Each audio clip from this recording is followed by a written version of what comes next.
అబ్బూరి ఛాయాదేవి పరిచయమక్కర్లేని పేరు. ఛాయామాత్రంగా అక్షర సేద్యం మొదలుపెట్టి ఆనక ప్రపంచపు వినువీధుల్లో తెలుగు కథలోని సహజత్వపు పరిమళాన్ని వెదజల్లిన కథా రచయిత్రి. పుట్టి పెరిగింది గోదావరి తీరం. వేదంలా ఘోషించే ఆ గోదావరి అందించిన ఉత్తేజమో, స్త్రీ జనోద్ధారణ కోసం సంస్కరణలకు బీజం వేసిన నాటి మహానుభావులు అందించిన స్ఫూర్తియో గాని అదే ఆలోచన, అదే తర్కం, అదే భావజాలంతో కథా రచయిత్రిగా ఎదిగారు అబ్బూరి ఛాయాదేవి.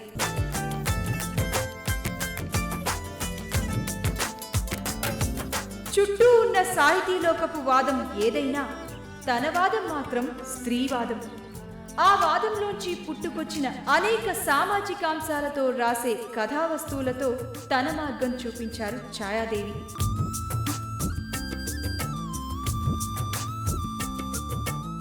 అందుకే ఆమె కథ ఓ చమత్కారం. ఆమె కథ పిల్లల్ని మేల్కొలిపే జానపదం. ఆమె కథ ప్రపంచ భాషల్లోకి అనువాదమైన స్త్రీవాదం. ఆమె కథ తన మార్గంలో సాహిత్య అకాడమీని పులకింపజేసిన ఓ సన్మార్గం. ఆమె 80 ఏళ్ల పసిపాప. ఆమె చేతికర్ర ఊతంగా కదలి వచ్చే ఛాయాచిత్రం. అబ్బూరి ఛాయాదేవి తెలుగు సాహితీ లోకానికి ఓ వరం, అక్షర లోకానికి స్ఫూర్తిమంతం.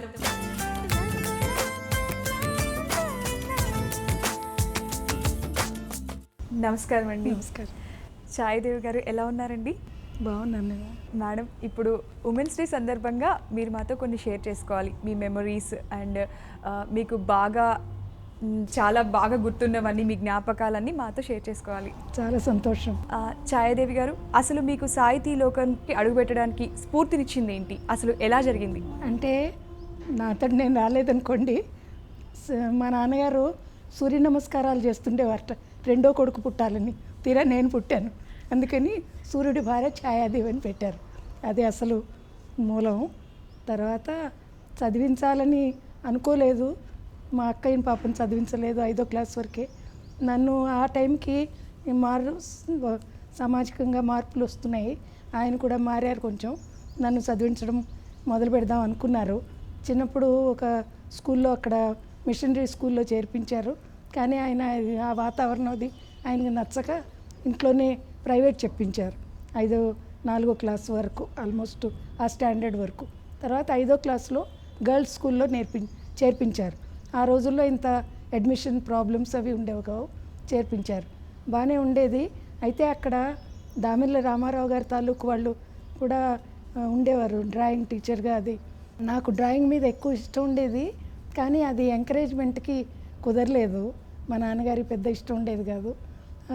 అల్లికలు కుట్లు కూడా నేర్పిస్తుంటే ఎంత ఆడ వ్యవహారంలో ఉందని ఆయన అక్కడ 5వ క్లాస్ తర్వాత మానిపించేసి మా ఇంటికి దగ్గరలో ఉన్న టౌన్ మిడిల్ స్కూల్లో చేర్పించారు. సో మగ పిల్లలు ఆడపిల్లలు ఉన్న స్కూల్లో. సో అక్కడి నుంచి తర్వాత వీరేశలింగం హై స్కూల్లో, ఆ తర్వాత గవర్నమెంట్ ఆర్ట్స్ కాలేజ్ అన్నీ చేశాను. అంటే గోదావరి నడిబొడ్డున మీ అంత జీవితం, బాల్యం జరిగింది అనుకోవచ్చు. గోదావరి రోడ్డు పక్కనే కిందకి దిగితే మా సందు ఉండేది. మొదట గోపాలస్వామి గుడి సందు, తర్వాత వీరేశలింగం గారి ఇల్లు ఉన్న సందు, దాన్ని వీరేశలింగం గారి వీధి అనేవారు.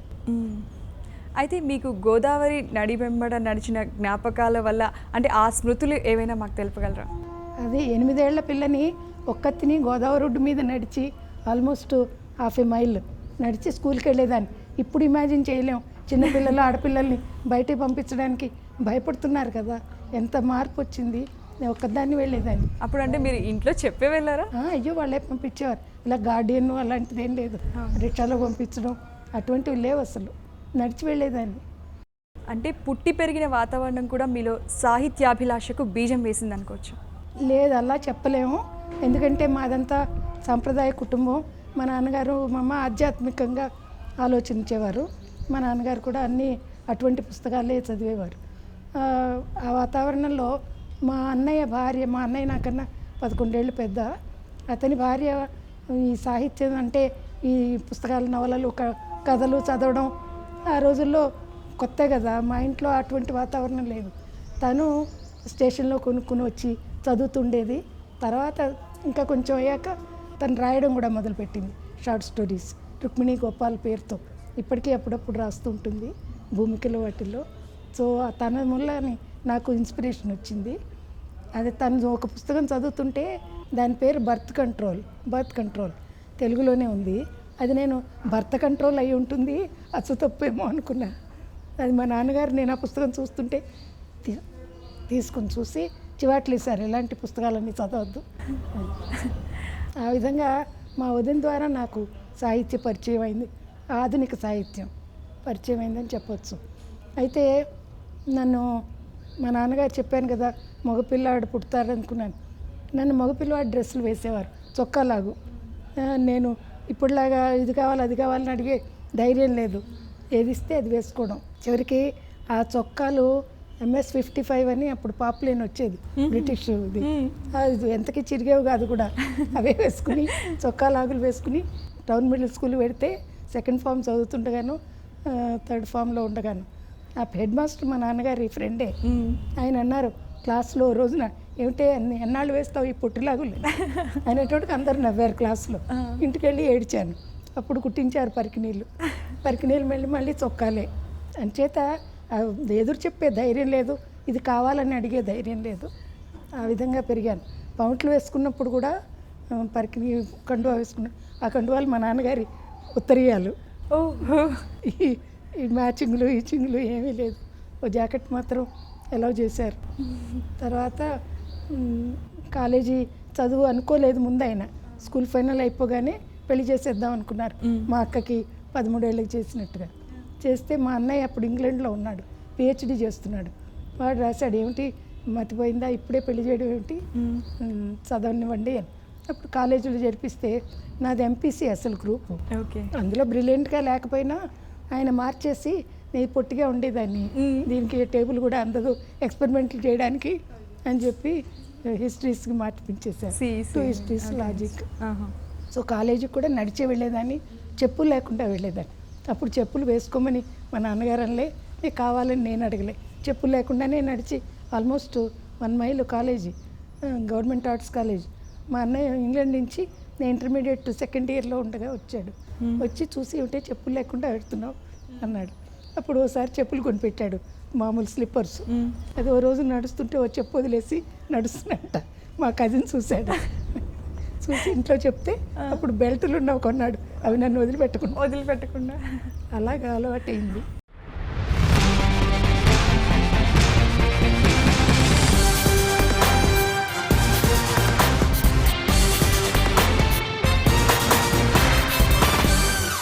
ఛాయాదేవి గారు, స్త్రీవాద సాహితీ ప్రక్రియలో అసలు మీ భాగాన్ని, అంటే మీ పాత్రని చెప్పుకోకుండా ఉండలేం. అండ్ మీరు రాసిన బౌన్సాయి కథలు కూడా ఉన్నాయి కదా, వాటి గురించి మీ అభిప్రాయాలు చెప్పండి. అవి చాలా ఫేమస్ కూడా. బోన్సాయి బ్రతుకుని ఒక కథ రాశాను, కథలోని కాదు, బోన్సాయి బ్రతుకు. దాన్ని ఇంగ్లీష్లో కూడా బోన్సాయి లైఫ్ అని professor Alladi Uma and Sridhar translate చేశారు. దాన్ని మా అక్క నాకు స్ఫూర్తి కలిగించింది. ఒకసారి ముందు మా అక్క పాపం చదువు చెప్పించలేదు కదా, పల్లెటూళ్ళలో ఉండేది. దానికి చదువు చెప్పిస్తే పైకి వచ్చేది కదా అని అనిపించేది ఎప్పుడు నాకు. అయితే నేను హైదరాబాద్ నుంచి ఢిల్లీలో ఉండేవాళ్ళం. ఢిల్లీ నుంచి హైదరాబాద్ వచ్చినప్పుడు మా మరిది బోన్సాయి మొక్కలు పెంచుతుండేవాడు చిన్న చిన్న పాట్స్లో. అతను ఆర్టిస్ట్ కూడాను. పెద్ద వృక్షాలు అయ్యేవి, కాయలు అవి కూడా కాసేవి. అలాంటివి చేస్తే అతను చేస్తున్నప్పుడు చూడగానే ఆడదాని జీవితం కూడా ఇలాగే కదా, ట్రిమ్ చేసేవారు. లోపలికి బయటికి వెళ్ళనివ్వకుండా గృహిణి, పతివ్రత, మాతృదేవత ఇలాంటి బిరుదులు ఇచ్చి ఇంటికే కట్టడి చేశారు నిజంగా అని అనిపించింది నాకు. అప్పుడు కథ రాశాను. అందులో మా అక్క ఢిల్లీ వచ్చినట్టు, నిజంగా ఎప్పుడు రాలే పాపం, ఢిల్లీ వచ్చినట్టు నేను బోన్సాయి చెట్లు పెంచుతుంటే చూసి అది కామెంట్ చేసినట్టుగా. అప్పుడే సడన్గా ఇలా వర్షం వస్తుంది, ఇదేమో చెట్లన్నీ లోపలి పెట్టేస్తుంది వరండాలోంచి. చెల్లెలు పెడితే ఆ బయట చెట్టు, పెద్ద చెట్టు ఇలాంటిది ఉండి అందరూ తలదాచుకుంటారు వాన వస్తుంటే. ముందేమో పెద్ద అంతి వస్తుంది, ఢిల్లీలో కామన్. తర్వాత వర్షం వస్తుంది, అందరూ అక్కడ తలదాచుకుంటే చూడమని చెప్తుంది. ఏమిటంటే అందులో విచిత్రం ఏంటంటే, చూడు నీ బోన్సాయి చెట్లు నువ్వు లోపలికి రావాల్సి వచ్చింది వాన వచ్చేటప్పటికి, రక్షించావు నువ్వు, అవి చూడు ఎంతమందికి రక్షణ ఇచ్చాయో అది పడిపోకుండా నిలబడడమే కాకుండా అందరికీ రక్షణ ఇచ్చింది. ఆడదానికి మగవాడికి పెంపకంలో ఉన్న తేడా వల్లే కదా ఆడదాని బతుకు బోన్సాయి బతుకు అయింది అంటుంది. ఓకే. అక్కగారు అంటుందన్నమాట. అంటే రిస్ట్రిక్ట్ చేయడం వల్ల అది గర్ల్స్ని అది ఎంత మహావృక్షం అవ్వాల్సిన దాన్ని అలాగా కుదించేశారు. ఆర్ట్ ఇది ఆర్ట్ అంటుంది, బట్ ఆవిడకి పెద్ద నచ్చదు అది. అక్క మాటలకి ఆర్ద్రత కలిగి కుండీలోంచి తీసేయాలంత ఉద్రేకం కలిగింది అని ముగిస్తుంది అన్నమాట. అది చాలా నచ్చి తెలుగు ఇది పిల్లలకి ముందు 10th క్లాస్ వాళ్ళకి ప్రిస్క్రైబ్ చేశారు.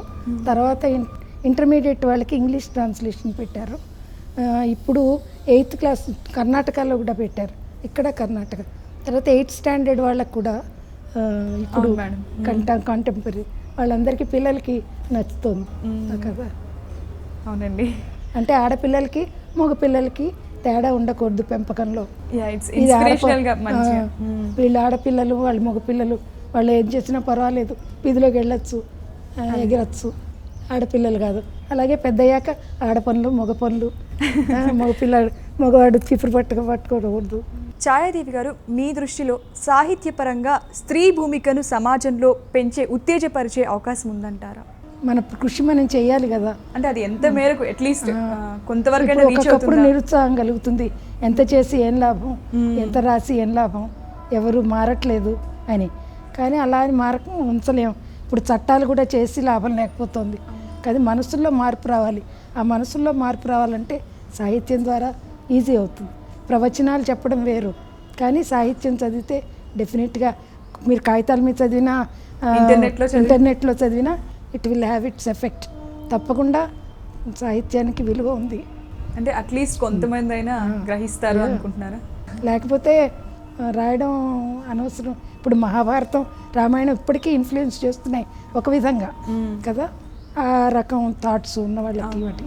అలాగే ఇది కూడా చేస్తుంది. ఇప్పుడు గురజాడ ఇప్పటికీ మనం చదవట్లేదా? స్త్రీవాద సాహిత్యం అంటే సమాజంలో పురుషాధిక్యాన్ని మనం ప్రశ్నించడమేనా? అది ఒక్కటే కాదు, అది మూలం. కానీ పురుషాధిక్యత ఎలా వచ్చింది, ఆ రూట్స్కి వెళ్ళాలి. వెళ్ళి ఆ పెంపకంలో వీటిల్లో ఇట్లా ఎలా వస్తుంది, అది లేకుండా చేయాలంటే వీళ్ళకు కూడా ధైర్యం, చదువు ఉండాలి. ముఖ్యంగా చదువుతారు, విజ్ఞానం ఉండాలి. అది సరస్వతి. అందరూ ఆడవాళ్లే వాళ్ళు.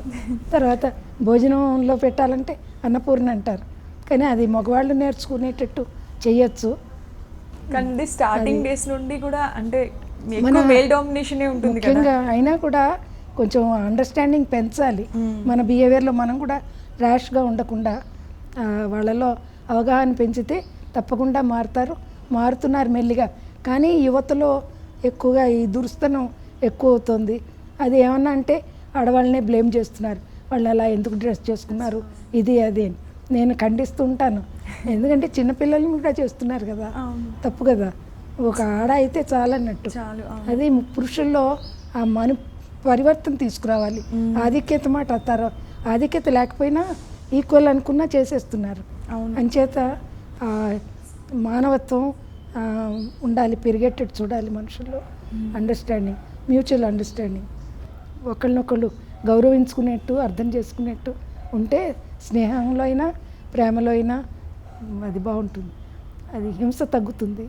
తర్వాత ఆధిక్యతనే క్వశ్చన్ రాదు. ఛాయాదేవి గారు, మీరు 3 తరాలని చూసిన వాళ్ళు అయితే ఇప్పటికీ అప్పటికీ స్త్రీ సమాజంలో స్త్రీ కదలికలు కానీ స్త్రీ సమాజంలో ఎలా మాడ్యులేషన్స్ ఎలా వచ్చాయి అనేది మీరేమంటారు? అంటే స్త్రీ భూమిక సమాజంలో ఎలా మారింది, ఎలాంటి మార్పులు వచ్చాయి అని చెప్తారు మీరు? అప్పుడు నిజంగానే ఎంత పరివర్తన రావాలని మగవాళ్ళు ప్రయత్నించారు. వీరేశలింగం గారు లాంటి వాళ్ళు, కందుకూరి, తర్వాత ఈ గురజాడ అప్పారావు గారు ఇలాంటి వాళ్ళు. అప్పుడు ఒక రకంగా విద్య వచ్చే వరకు పరివర్తన వచ్చింది. కానీ ఇప్పుడు విద్య వచ్చాక కూడా రకరకాల బాధలు వస్తున్నాయి కదా. ఈ రకంగా ఈ సందర్భంగా చెప్పాలి, నా బోన్సాయి బ్రతుకు కథ మా నాన్నగారు చదివారు. ఆ కథ చదివి అయినా చాలా ఇదిగా స్పందించి ఏమనలేదు నన్ను. నిజమే, ఐ అగ్రీ విత్ యూ, కానీ I pity the modern women అన్నారు. ఇప్పుడు కాలం ఆడవాళ్ళని ఉద్యోగాలు చేస్తున్న వాళ్ళని చూస్తుంటే నాకు జాలేస్తుందమ్మా. ఆ పిల్లల్ని ఇంట్లో వదిలేసి వంట చేసుకుని వెళ్ళి బస్ స్టాప్లో నుంచుని మళ్ళీ వెళ్ళి కష్టపడి అక్కడ పనిచేసి మళ్ళీ సాయంకాలం ఇంటికి వచ్చి ఏవో కూరలు అవి తెచ్చుకుని ఆ పిల్లల్ని ఎక్కడో క్రష్లో వదిలేసో ఎవరి మీద వదిలేసి ఇవన్నీ చూస్తుంటే నాకు బాధగా ఉందన్నారు. అలాగా ఇప్పటి రకం బాధలు ఇప్పుడు ఉన్నాయి. సరే అయినా కూడా కాంప్లెక్స్లు ఉన్నాయి భర్తకి. ఇప్పుడు సడన్గా ఈవిడికి పెద్ద పోస్ట్ వచ్చిందనుకోండి, భర్త ఫీల్ అయిపోతాడు ఇన్ఫీరియారిటీ. మనం అయితే గర్వంగా చెప్పుకుంటాం మా ఆయనకి ఇంత పెద్ద పోస్ట్ వచ్చింది, వాళ్ళు అలా చెప్పుకోలేరు. అది ఎందుకు ఆ ఫర్ సమానత్వం ఎగ్జాంపుల్ ఎందుకు మా రావట్లేదు? వారే జేఎన్యూ క్యాంపస్ రావడానికి చాలా రెసిస్ట్ చేశారు. అక్కడ ఛాయాదేవి గారు మొగుడు అనిపించుకోవాలని. అక్కడికి ప్రొఫెసర్స్ అందరూ ఆయనకి తెలుసు, ఫ్రెండ్సే. కానీ ఒక కాంప్లెక్స్ అన్నమాట. అక్కడ నా ఆధ్వర్యంలో ఉంటుంది ఇల్లు, నాకు అలాట్ చేశారు, ఆయన అందులో ఉన్నట్టు. ఆ కాంప్లెక్స్ పోలేరు. అది ఇంకా ఇప్పుడల్లా పోతుంది అంటారా మేడం? అసలు ఇంత మోడర్న్ సొసైటీలో కూడా ఎంత రెసిస్ట్ చేశారో రావడానికి. అదే ఉమెన్ ఇంత మోడ్యులేషన్స్, ఇంత డెవలప్మెంట్ వచ్చాక కూడా అసలు ఉమెన్ ఎంపవర్మెంట్ అంటారు, ఇంత చేంజ్ వచ్చాక సహించలేరు మగవాళ్ళు. అసలు ఎందుకు అలాగా? మగవాళ్ళు సహించలేరు మొదటి నుంచి వస్తున్న అది ఆ కల్చర్ వల్ల. అది ఎలా పోవాలంటారు? అంటే ఈక్వాలిటీ ఎప్పుడు వస్తుంది అసలు? మనం అదే అండర్స్టాండింగ్ వల్లే, డెవలపింగ్ అండర్స్టాండింగ్. ఒకళ్ళనొకళ్ళు అర్థం చేసుకుని గౌరవించగలిగితే, ఊరికే దేవతల్ని గౌరవించడం కాదు, భార్యని, సిస్టర్ని అందరినీ గౌరవించడం, ఆడదాన్ని గౌరవించడం నేర్చుకోవాలి. యాక్చువల్గా అసలు మా ఇంట్లో మనిషి భర్త మంచోడైనా కానీ సమాజం అతన్ని ఉంచుతుందంటారా అసలు? అలాగా అవును, వాళ్ళు మనకి హెల్ప్ చేస్తుంటే పని మనుషులే అంటారు చూడ, ఏ చేతి చేయిస్తుందండి. అదే అంటే మన ఆడవాళ్ళు కూడా అలాగే ఉన్నారు కదా. మా అత్తగారే అన్నారు ఒకసారి, నాకు జ్వరం వచ్చి పడుకుంటే వాడు నేను చేయలేను, వాడు చేస్తుంటే చూడలేను. అయ్యో, అది కల్చర్లో వచ్చేసింది, అది మెల్లిగా పోతుంది. ఇప్పుడు ఇంత మోడర్నైజేషను అంతా డెవలప్ చేసుకున్నాం, అమెరికనైజేషను ఇది అది. కానీ ఇలాంటివి బేసిక్గా మన కల్చర్లో కూడా ఉన్నాయి. ఫెమినిజం అక్కడే స్టార్ట్ అయింది, అమెరికాలోనే కదా, ఇంగ్లాండ్లోనూ అమెరికాలోనూ. అంచేత వాళ్ళకి ఉన్నాయి ఆ బాధలు, డెవలప్ అవ్వాలి, అండర్స్టాండ్ చేసుకోవాలి.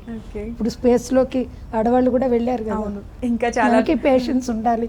మనకి ఎక్కువ ఉందని గర్వించాలి, మగవాళ్ళకన్నా మనకి పేషెన్స్ ఎక్కువ ఉందని. So let us hope for the best.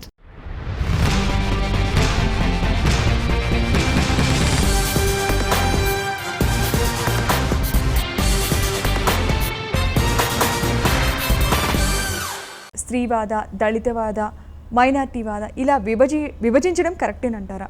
అంటే రకరకాల ఉద్యమాలు వస్తున్నట్టుగానే తప్పులేదు. అది ఎవరి హక్కుల కోసం వాళ్ళు పోరాడుతున్నప్పుడు ఆ పేర్లు కూడా వస్తాయి, కొంతగా స్థిరపడిపోతాయి కూడా. Can't object. ఇప్పుడు మా స్త్రీవాదం అనొద్దంటే మనకు ఊరుకోం కదా ఆడవాళ్ళం, అలాగే దళితులు వాళ్ళవి. కానీ క్రమంగా కొంత మరీ మా భాషే వాడాలి అది అని అనకుండా, ఇప్పుడు ఫర్ ఎగ్జాంపుల్ దళితులు వాళ్ళు ప్రామాణిక భాష అంటే కోస్తా జిల్లాలదో బ్రాహ్మణులు రాసేదో అని కాకుండా మాదే వాడాలని ఒక వాదం ఉంది. కానీ అర్థం చేసుకోవాలి మరి ఏ భాష అందరికీ. ఇప్పుడు తెలంగాణ భాష అంటున్నారు, ఆంధ్ర అంటారు, రాయలసీమ అంటారు. అన్నీ ఇదంతా ప్రజాస్వామ్యంలో భాగం అనుకోవాలంతే. అంటే ఏది అందరికీ అర్థమవుతుందా లేదా ఆమోదం పరంగా, వీళ్ళది వాళ్ళు అర్థం చేసుకోవాలి, వాళ్ళది వీళ్ళు అర్థం. ఇప్పుడు ఎన్నో యాక్సెంట్స్ ఉంటాయి కూడా కదా. అవును. అలాగే ఇప్పుడు అమెరికాలో అన్ని జాతుల వాళ్ళు వచ్చారు, అన్ని దేశాల వాళ్ళు వచ్చారు, అక్కడ కూడా ఒక యాక్సెంట్ రకరకాలు ఉంటుంది. అమెరికన్ యాక్సెంట్ ఉంటుంది, యూకే యాక్సెంట్, బ్రిటన్ది వేరే ఉంటుంది కదా.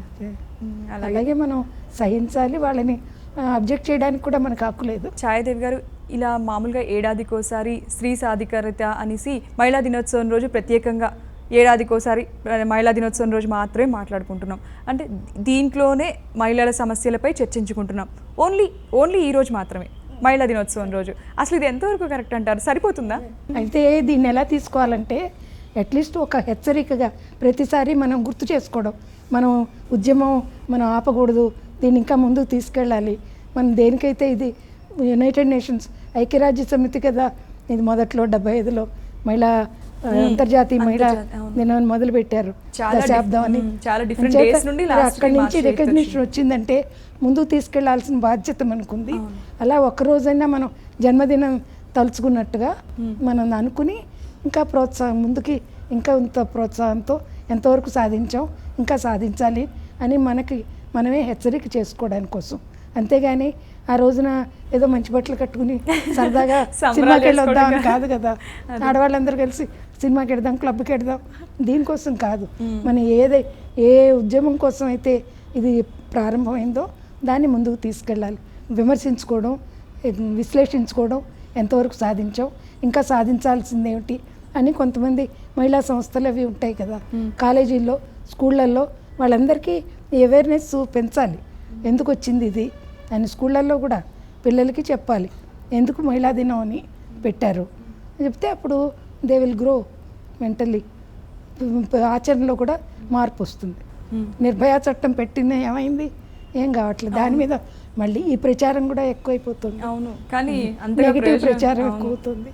అలా కాకుండా మనం ఇదొక ఆపర్చునిటీ కింద తీసుకుని ప్రతి ఏడాదికి ఒకసారన్నా ఈ ఉద్యమం ముందుకు తీసుకెళ్ళేటట్టు. ఇప్పటి వరకు మన సొసైటీలో, మన ఇండియాలో, మన భారతదేశంలో మాట్లాడుకుందాం, ఏమైనా ఇంప్రూవ్మెంట్ కనిపించింది అంటారా ఇలాంటి చర్యల ద్వారా? అందరూ సాఫ్ట్వేర్లో చేస్తున్నారు, గొప్పగానే ఉంది. అమెరికా వెళ్ళిపోతున్నారు, బాగుంది. కానీ ఈ అత్యాచారాలు ఇవన్నీ సేఫ్టీ లేకపోవడం, ఇన్సెక్యూరిటీ ఎక్కువైపోయింది. అది తగ్గాలి. అది మగవాళ్ళు నేర్చుకోవాలి, ఆడవాళ్ళని గౌరవించడం నేర్చుకోవాలి, సాటి మనిషిగా. వీటన్నింటికి ఆడవాళ్ళ వస్త్రాలంకరణ అవన్నీ కారణం అని అందరూ ఆడవాళ్ళే అంటున్నారు. ఇక్కడ కూడా కరెక్ట్ అండి. అసలు నిజంగా నేను ఒప్పుకోను. అలా అని వల్గర్గా డ్రెస్ చేసుకోమని కూడా నేను చెప్పను. కానీ అది వంక పెట్టడం తప్పు. ఇప్పుడు వీళ్ళు టైట్ ప్యాంట్స్ వేసుకుంటే మన దృష్టి అక్కడ పోతుందనే కానీ అది అంటున్నారు. ఎందుకంటే ఆడవాళ్ళే అట్రాక్ట్ చేస్తున్నారు. మరి చిన్నపిల్లలు ఎవరిని అట్రాక్ట్ చేశారు? అవును, అన్యాయం కదా. వాళ్ళ మీద తండ్రులు కూడా చేస్తున్నారు. అసలు వయసు నిమిత్తం లేకుండా కదా, ఎంత ఏజ్ వాళ్ళైనా. అది అమ్మాయి అయితే చాలు. కొని వీళ్ళు కూడా కొంచెం జాగ్రత్తగా ఉంటే మంచిది. ఏదో ఫ్యాషన్స్ పేరుతో వల్గర్గా ఉండకుండా. అవును, మన జాగ్రత్త మనం పడాలి. అలా అని మనం దురుసుగా ఉండకూడదు. పెడుతూ వాడు ఏదో అన్నాడని లెంపకాయ కొడితే మరింత ఎక్కువ అవుతుంది దౌర్జన్యం. అందుకని జాగ్రత్తగా ఉండడం మంచిదే. మన జాగ్రత్తలో మనం ఉండాలి. వాళ్ళని నేర్చుకోమని చెప్పాలి, గౌరవించడం నేర్చుకోమని చెప్పాలి.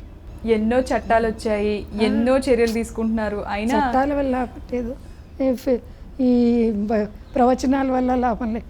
మనసు ఎవరికి వాళ్ళు సమాజం మారాలి అనుకుంటారు, ముందు తను మారాలి.